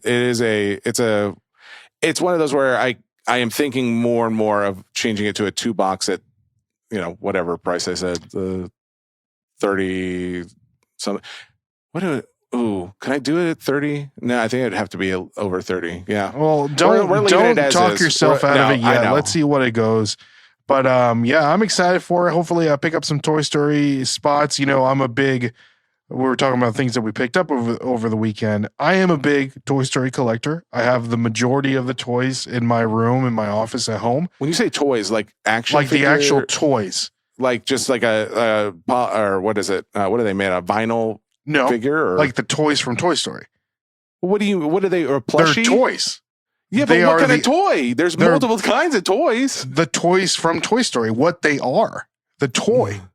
Stop you collect defining toy with toy. You have to tell me what it like. Where did you get it from? Did you get it from like a Target or a McDonald's? Yeah, like a wherever. Okay, wherever they sell toys. You're giving me Toy Store. nothing. Buzz Lightyear is what? Buzz Lightyear is an action figure. I would say. Well, Buzz Lightyear, the Buzz Lightyear toy. You can purchase the Buzz Lightyear toy. You have to stop You're just now. getting confused. Is it movable? Does he have movable parts? Just like with the karate chop action and the wings that come out. So the answer and is the yes. laser, yes. So he is movable. So I would call that maybe more of an action figure type of toy, but that's fine. Well, it's still a toy. Okay. He can move. Like Woody. Woody is also one of the. What is toy? Is he made out of a plushie? Because in the movies, a plushie. Yeah. So Okay, not so totally. He has a plastic face, plastic hands, fair. and it's exactly the replica of what the toys look like in the movie. Does that help you out? That actually does help me out. Yes. Okay. So Bo Peep, RC, Slinky Dog, Ham, Yeah. Mr. Potato Head, My Lotso Smells Like Strawberries, Bullseye. Like Where did you get these? I'm just, bro. I just want to know where I what could life get them. do you live in? Because most of these, like they've made so many iterations of these toys. The ones that they actually are, like the replicas of the movie. The actual toys that they were in that movie. That's fine. Yes. So you've got a big Toy Story I have collection. a big Toy Story toy collection. Okay. That being said, Yep. I'm with the resurgence and the spotlighting of some of these Disney sets that we're talking about. Uh-huh. I am going through and purchasing a lot of the Sapphire 2024 Toy Story characters. Oh, okay. So I know that I'm picking up some from Funko when he comes. Yes. And I purchased over the weekend, I think I got Rex, Mr. Potato Head, Forky, Slinky Dog, and a couple other, like Are 7 different ones. Because I know the ones you got from Funko are graded. These are all graded 10s. Oh, okay. Nice. Yes. That's cool. That's yeah, a good. so I'm just going. That's a fun collection. Yeah, I figured, hey, if I want to collect something from Sapphire, something that I already collect, Yeah. is Toy Story. I'm going to collect all the characters from the Toy Story, which there's Al, which I really don't want. There's, the Stinky Pete, which I really don't want. You're naming all the Toy Story 2, which is like, where would you rank of the 5 movies? Where's Toy Story 2? I don't hate Toy Story 2 Really? because as a collector, Yeah. the idea of Toy Story 2 is that Al is trying to sell these to somebody from Japan on eBay. Collector, a collector. So it's kind of us. I didn't think about that. I guess I need to go back and rewatch it. Dude, Like, it's really good. And it hits home more so now than it did probably when it came out. There's something that Al says on the phone when he's talking to the Japanese guy. I can't remember what he says. He says it in English, but in Japanese it's like thank you or have a nice day. Mhm. But it's like I can't remember what it is, Yeah. but it's really funny. Now that you know what he's saying and then what it means. Oh, okay. So As a child, it kind of goes into over your head. Adult humor. Exactly. But I'm going back and collecting some of those Sapphire sets, and Okay. just FYI, Stinky Pete in the toy version Yeah. is really expensive. So if you see that at a garage sale or what have you, Oh, really? yeah, like pick it up. Oh, okay. Well, you know what? I appreciate knowing like you're going after the set to go along with your fandom of the toys. Because I think that is to me, I feel like if you are a collector of something in non-sport, more than likely cards are not your end all be all. Like there's probably the toys that you also have with it, or you have the video games that go along with it, or you've got the movies and or plushies or anything else. So I like when the card is like an additional attribute to the collection, Correct. not just like the one and only thing that you've got. Now, I'm not saying there's anything wrong with having only cards as your collectible. I think that maybe shows you have more restraint than probably a lot of other people, but I don't know. I think it's cool to show off not only the card, but the action figure, the toy to go along with that card. Yeah, I'm fixing to show you what they look like. I'm not going to fight you anymore. Yeah. I'm not going to. Don't try and make me. Okay, so it's the toy. I mean, I am, but I continue to go back. Where would I go and buy this? Do I have to go to a toy store? Where do they sell toys other than Target, I guess, in Walmart? I mean, you can go to the Disney store. just go online and buy. Because they do have Disney Store exclusive ones that they're a little better looking. Okay. And they come with like a certificate of authenticity and like all this stuff. Okay. Like my Bunny and Ducky are Mhm. like that. And they sell them separately, but they have like this thing to where magnetically they can like touch hand. That's kinda it's fun. really cool. And they have that was Key and Peele that did those voices, and right? the voice is when you pull his there's like a button and Yeah. the voice comes out. And Now, you know that sometimes they don't use the actual actor's voice for those? well, they do this time. They did. They did specifically? Okay. Because And the Woody is Tom Hanks' brother? Yeah. It is. It's not Tom Hanks. Hanks' son. No, it's his brother. It's his brother. William Hanks? I don't know. Jimmy Hanks. Jimbo Hankso. Timmy Hanks. His last name's actually different. It's Hankso. Okay. Well, that's it. I mean, you were honestly, it is you were talking interesting. about things you collect with things that you collect. Yeah. That's why I'm really excited about the Power Ranger set because I have the majority of the Megazords. Oh, that's cool. When I was a kid, because of the new seasons came, all new seasons drop in like, going into the school year, into the fall. My birthday is in September. Oh, right so in time. my birthday present every year as a kid is that I could go to Toys R Us and pick out the new Megazord for that season. Dang, And that's that was- cool. Bro, That's cool. I still have my original Megazord as from when I was a kid. Dude, I'm jealous. I don't my brother has a lot of like the toys that we had growing up, but I honestly like that's the problem. Like I was dumb and I got rid of like a lot of stuff. Like I wish I had all my Goosebumps books, but I remember like selling them at a garage sale like for nothing back when I was in high school. People say that about all their Pokemon cards, right? Sure. That's what it is, right? You tell people that you collect trading cards. Oh man, I wish I would have kept my Pokemon cards when I was a kid. My mom sold them for $1 at the garage sale. It's so true, and it hurts. It still stings to this day. But honestly, I do think that's a fun topic. Like, what do you collect to go with your cards? Like I think that'd be fun to see people's. Drop it in the sports cards or the non-sports cards nonsense group by Hobby Nonsense. Put it down. Comment on the Spotify. Well, you can't put pictures in there. I want to see pics. Oh, you want to see pics? I guess you could tell it. Like, but I would like to see pics if you got them. Like, hey, this is what we collect. Jesse wants to see all the nudes. Dude, no. That's what you said. You just said that. You want to see the pics, guys. Do you regret saying it now? Are you thinking back? No, I'm not. That? That's you. I said I wanted to see the. Yeah, he wants to see all the pics. So, but a good way for people to send pics. Oh, in the new Discord. That's right. That's genius. Here's the thing. I even had a note we need to talk about the fact that we have a Discord now. That's what you call a segue, I did not make the connection. By the way, thank you. Huge shout out to Mr. BJ Kroger. He set this up pretty quickly, actually, but he's used a lot of feedback from you guys as well. But if you guys are big fans of Discord or you just like a fun community environment where you can post pictures, there's different categories for what you want to talk about, whether it's podcast related stuff, cards, breaking, your personal collections, things like that. You have a lot of different areas where you can go and post stuff up. People will comment. And I think this would be really cool as far as like, what else do you collect? And I'm sure BJ hearing this will find a way to create a category for that. So for sure. So one of the, I don't know what they call them, the little rooms or whatever in the Discord. What do they call them? The little different. Oh, the chat rooms or whatever. Is it chat room? I don't think that's chat right. room feels dirty to say.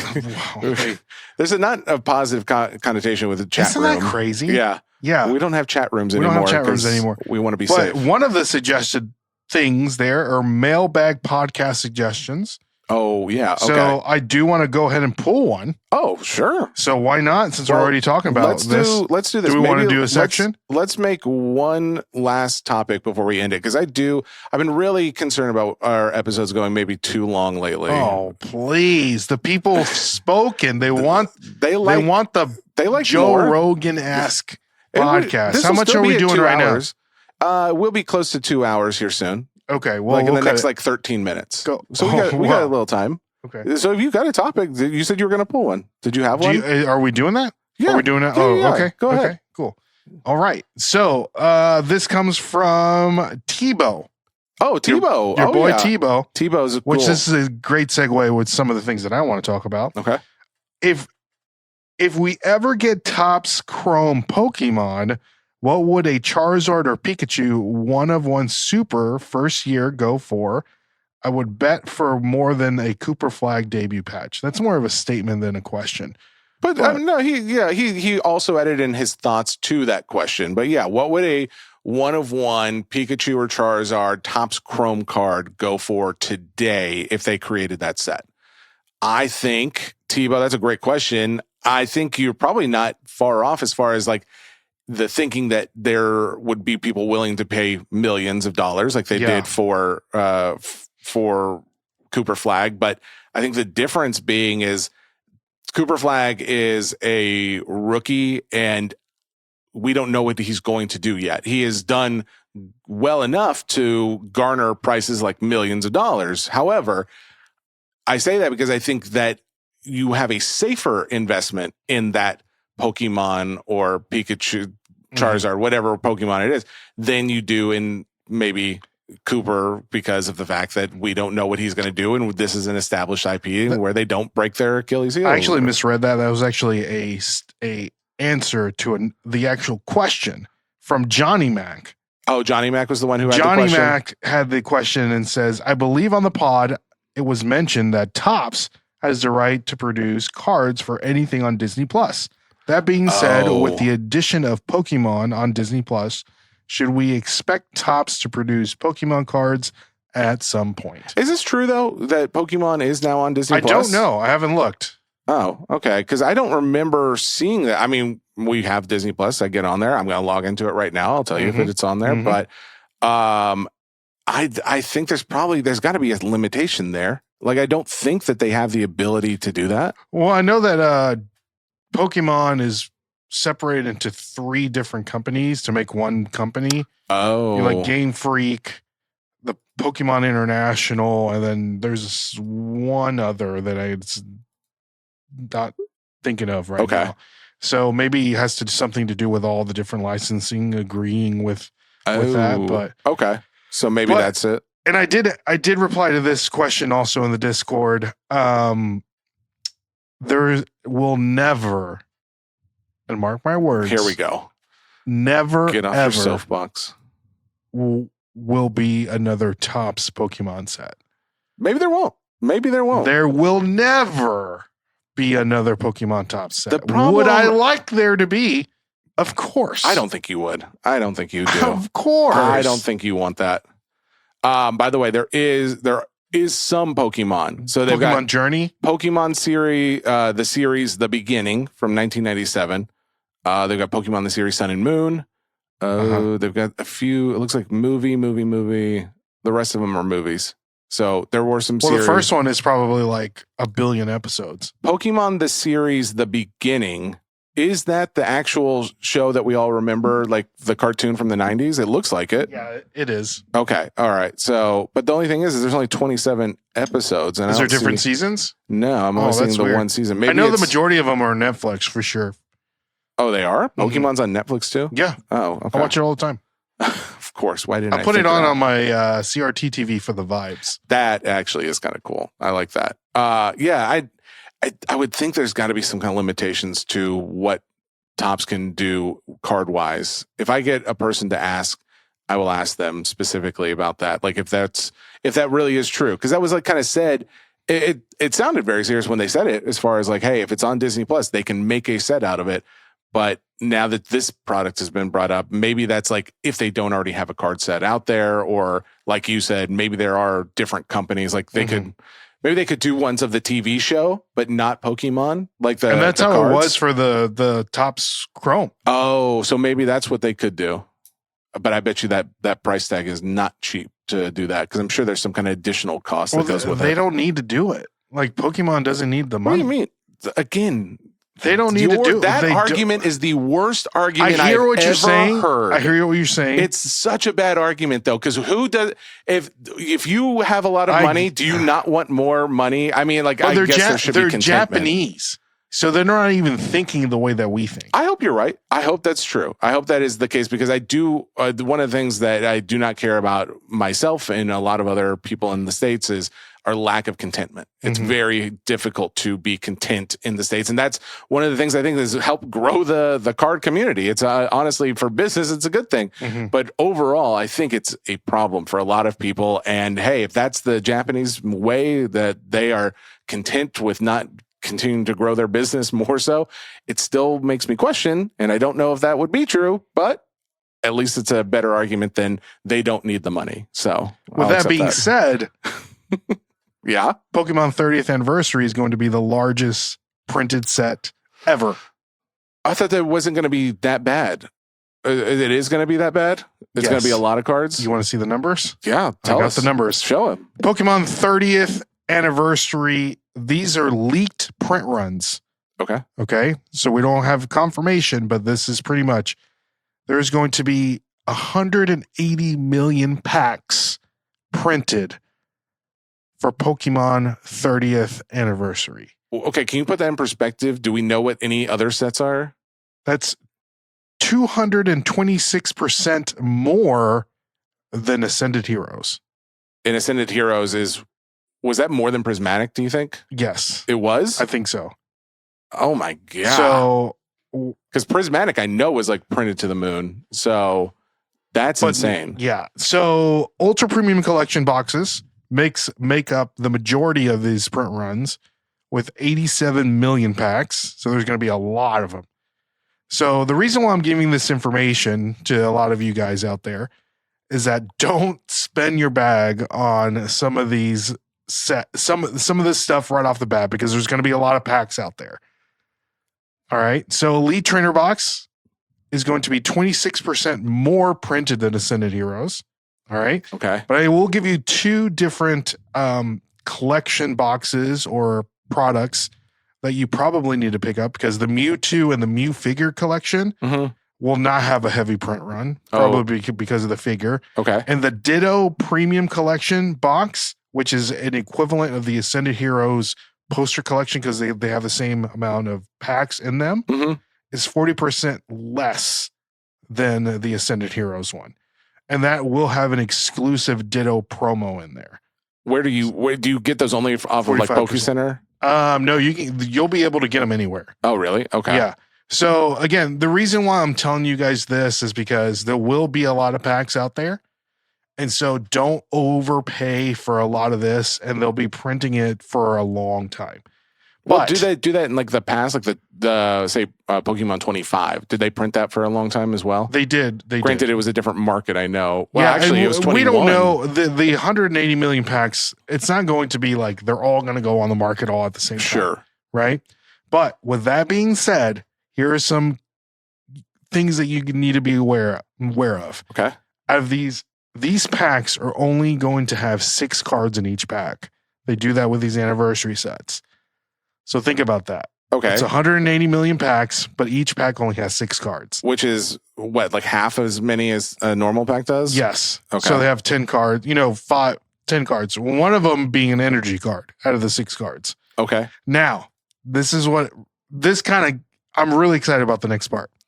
So we've been seeing this new Mew card that has been leaked that people have been pulling. Yeah. The RGB Mew card, the red, green, blue associated with the game. Yeah. There's 3 different of these Mew cards that people have pulled. And it's not in the set list or anything like that. So it's legitimately like a secret rare in this 30th anniversary set. The pull rate on this set of this leaked information, it is 1 in every 20,000 packs. Dear Lord. So think about that. Okay. And so with the 80 million packs that we know of and the 20,000 packs, that means that there's only going to be 9,000 of these cards in existence. And we don't know if it's 9,000 of the red, 9,000 of the green, and 9,000 of the blue. It might just be 3,000 of the red, 3,000 of the green, 3,000 of the blue. Okay. So that has to be, and I don't know for sure, but that has to be one of the hardest cards to pull in modern history of Pokemon. So think of 1 in 20,000. One in 20,000 packs. Well, like I think about the odds of like a Topps box or something where it's like 100,000 for a 1 of 1. Mhm. But like that's again, it's a 1 of 1. Not many people can have that. In this case, if we're talking about 180 million packs, then there's going to be a number of these out there. But I mean, what is 180 million divided by 20,000? 9,000. 180? 180. Yeah. I'm going to do some math real quick and just figure it out because I would like to know how many are in existence. I would say that if you're going after this card, don't, right? Like, I mean, like don't buy packs specifically but that's the going whole after point. this. That's the whole point, right? Wait, what did you say? Did you say 9,000? 9,000. Yeah, you nailed it. Good job. Yeah. It's in my notes. I said it. Well, then you backtrack, so I didn't think you actually had it down. So I didn't know that. Okay. So there's only 9,000 of that card total. But again, we don't know if it's 3,000 of the red, 3,000 of the blue, Yeah. 3,000 of the green. Yeah. So it Interesting. makes it more rare. Or what if it's 9,000 of each? It could be, and that'd be great. Then there's 27,000. I am curious because I do think Prismatic was printed more than Ascended Heroes, and especially now that I start thinking about it, the fact that you had it at like Costco and Sam's Club and stuff. There's almost no. I mean, Ascended Heroes is the same thing. I mean, really, because I haven't seen those at Sam's Club. Maybe I just haven't been as aware because it's not as well. It's been popular though. That's one of the more popular ones. Yeah, it's out. They've been out. When I looked it up on ChatGPT, it seems to think that Prismatic had a higher print run, but again, they don't know for sure, right? Because there's numbers. What was the print run? How many? Does it say how many packs? It doesn't say. It just says like based on a few factors, and one of the factors is like where they put it out at, like Sam's Club, and it's also an older set. So and the fact is, that was the other factors. Yeah. Like it's had more time to be reprinted, but either way, we are saying that there's more packs, but not necessarily more cards, maybe. Especially if I would say if there's half the cards, maybe that is more in line with what the other ones are doing. So just like cut it in half. Which here's the thing. How many people actually are keeping all those other cards? You know, you're just keeping the hits. Exactly. I mean, unless you're a set collector, right? Yeah, that's fair. I guess then there are more set collectors in Pokemon than there are in other parts of the card collecting community. So maybe. And there's some great cards in this set. And one of the bad things about the 25th anniversary set that came out 5 years ago, there was no real chase. There wasn't a card that people really wanted that was hard to pull. They fixed that with these Mew cards. And people are going to want to open the crap out of this just to pull that card. So maybe this is like the boost that the Pokemon community has been looking for since the last few sets just haven't hit as hard. Correct. Yeah. This set is fantastic. I can't wait. I'm glad there's 80 million packs. What about the fact that 180 million packs? What about the fact that there's this other, what is it called? Like Dark Relic isn't there like another Pokemon set coming out? Have you seen anything about this? There's a ton of Pokemon sets. But I mean, like I'm seeing another set about to release, but doesn't this release like any time now? Is it in the next month? The 30th anniversary releases September 16th. September 16th. The set after that is Delta Rain. That's which is the one I'm thinking which of. is the Rayquaza set, which I do. That's not Dark Relic. I don't know where I got that from. Pitch Black was the set that's currently out right now. Delta Rain. So that comes out after the Pokemon anniversary set. Yes. Okay. So Delta Rain is the Rayquaza set. Okay. And I've told everybody when this set was announced to go ahead and start picking up some Rayquaza cards. Okay. So I'm going to give you 4 examples of some Rayquaza cards that have gone diabolical. Okay. Since this set has been announced. So Rayquaza Level X from Supreme Victors, PSA 10 in April, sold for $28,000. In August, it sold for $50,000. It's a 79% increase. Rayquaza EX from Deoxys, PSA 10, June 1st, 26,000. August 21st, 81,000. 226% increase. Okay. Rayquaza from Pop Series 1, PSA 10, April, 13,000. August, 84,000. 546% increase. Rayquaza from Call of Legends, PSA 10, January, $8,000. August, $104,000. That's a 1,121% increase. Why are these Rayquazas going nuts? Because of this new Rayquaza set, because the spotlight's on Rayquaza, and people are going back and spending money. It also doesn't help that the Gold Star Rayquaza, last PSA, I don't have the numbers in front of me, but the last PSA PSA 10 went crazy. Okay. So I guess it's hard to argue with, given, especially like, I'm not saying like it's predictable, like what thing is going to go up next, but in some ways it is. Like it is predictable. It is. And I say that because it's like, well, if that were the case, everybody would go out and just buy the thing that everybody says is going to go up in value. But maybe that is what happens, right? Like that's exactly what happens. It's going up in value because everyone's going out and buying it. So right now, this 30th anniversary, there's the reprint of the Crystal Lugia card that's in there. Mm-hmm. Just watch. Okay. The prices of the original Crystal Lugia card. Yeah. You'll see it go up because people are going to say, "Oh wow, I forgot about that card. Yeah. Let me go back and buy it," and it's going to slowly go up. You mark my words. What is today? It is August the 24th. I'm curious to we'll pull it up later, but we'll see what a Crystal Lugia PSA 10 sold at the beginning of August, and we'll see at the end of October what it's worth. Okay. I'll be very curious myself. Anything else? I think that's probably a good note to end on, because I think good financial advice to end the show is always positive. Stay till the end. Yeah, I think I had some notes to talk about, like the SpongeBob blow up. Yeah, I think that's probably it. I mean, we're talking about all non-sports cards blowing up, and SpongeBob. That's the first year that we got a SpongeBob set, and I know. Yeah. I did decide and we don't even know if we were ever going to get another SpongeBob set.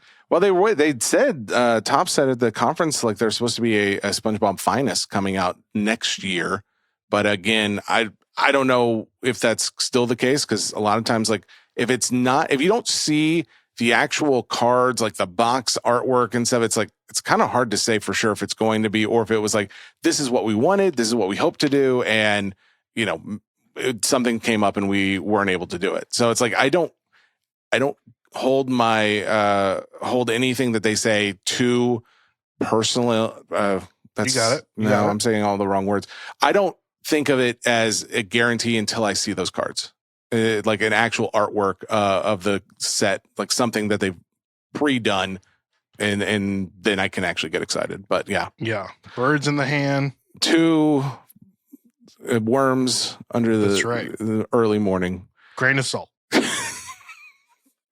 All right, there you go. That's the end of the show. I couldn't have ended at a better time because we're both having strokes. So until next time, guys, if you are interested, Marvel Mint, I'm doing some more breaks of that on Wednesday. And then we've got that Disney 100 box break, which is going to be interesting. You don't feel too great about that right now. What I don't feel great about is it is a very high price. And I typically don't like to put out breaks where it's do you feel bad that it's expensive? Gamble. Like, do you feel there's a little guilt? People are going to look at you like, oh, this guy's out for the money. Look at him. Yeah. Mr. Money. Which I mean, this is purely from in his gold. This is purely from a business point of view and a content. And I say purely because it can't be purely if I'm naming multiple reasons of why I'm doing it, but I am doing it for the fun of the fact that I get to rip a box.